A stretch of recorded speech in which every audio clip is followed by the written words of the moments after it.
the US-India tariff, talks are resuming. They resumed, but they halted again, and there are some issues.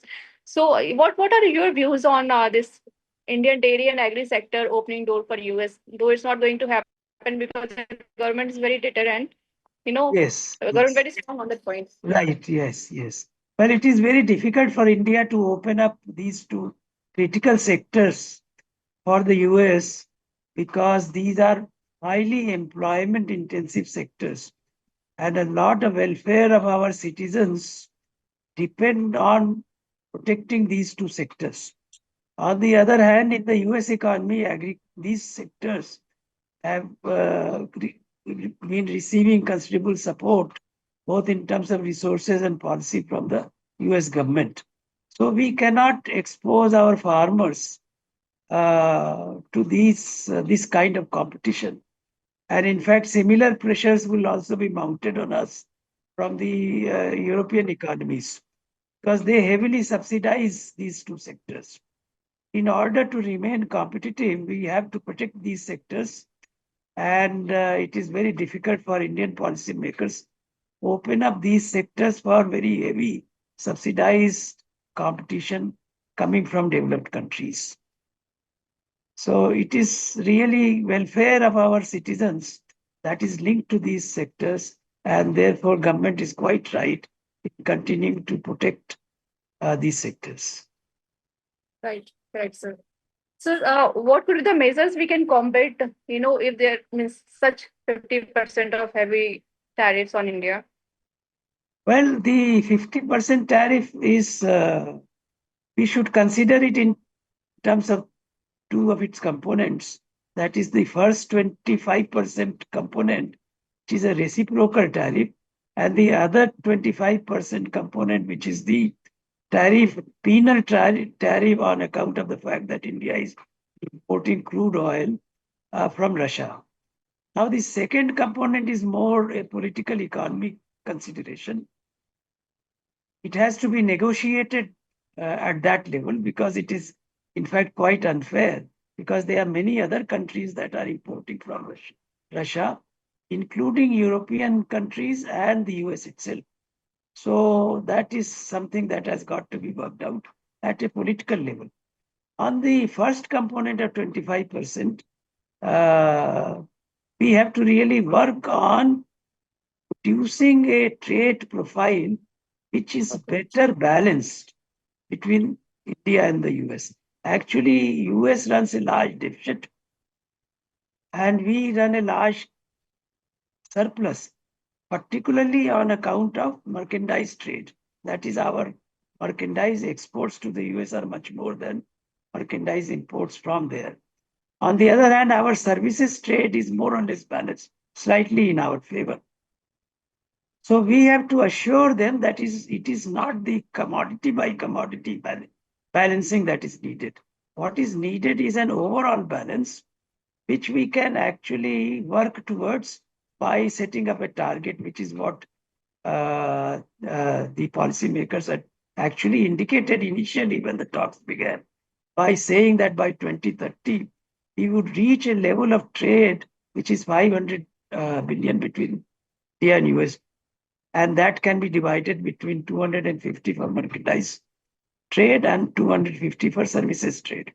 On the services trade also, we have to work very hard in order to grow both exports and imports. And on merchandise trade, that is where most of the work is going to be needed. And in fact, our imports from the US will have to increase by a substantive margin. We have made calculations that actually our exports on the whole should fall to a level of about 6% annual growth between now and 2030. And our imports should increase by 20%. To be able to do that, we have to really substitute some of the oil imports. It may be from the USSR, but it may also be from others, other sources. So we have to really do that. And we can also focus on defense and technology imports, particularly AI-based industries and many of the defense uh, goods that are heavily technology dependent on advanced technology. So by changing its structure and by promising that we will reach a balance by within a period of 5 to 6 years, I think US can be persuaded. US can? US policymakers can be persuaded to agree to reducing that 25% at least to 10%. All right. So it will take time 10% for is, at least 5. 10% is the floor rate that they are charging everybody. All right. All right. So it means that it will take time for to convince them to, slash Yes, those heavy tariffs. yes, yeah, All right. So, sir, we are sort of, importing technology also, taking a yes, cooperation from foreign countries like Israel, right, to support and boost our agriculture sector. right. So, apart from Israel, which countries are, we should look forward to, help us? Well, some of the BRICS plus countries, particularly Brazil, has done very well in agriculture. They have very highly capital intensive and farms which use advanced technologies and so on. So we can even get technology imports even from the developed countries, including Europe, UK, and the US.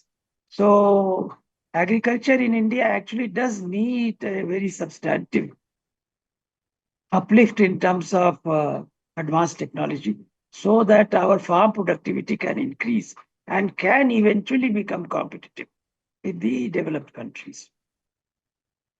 Right.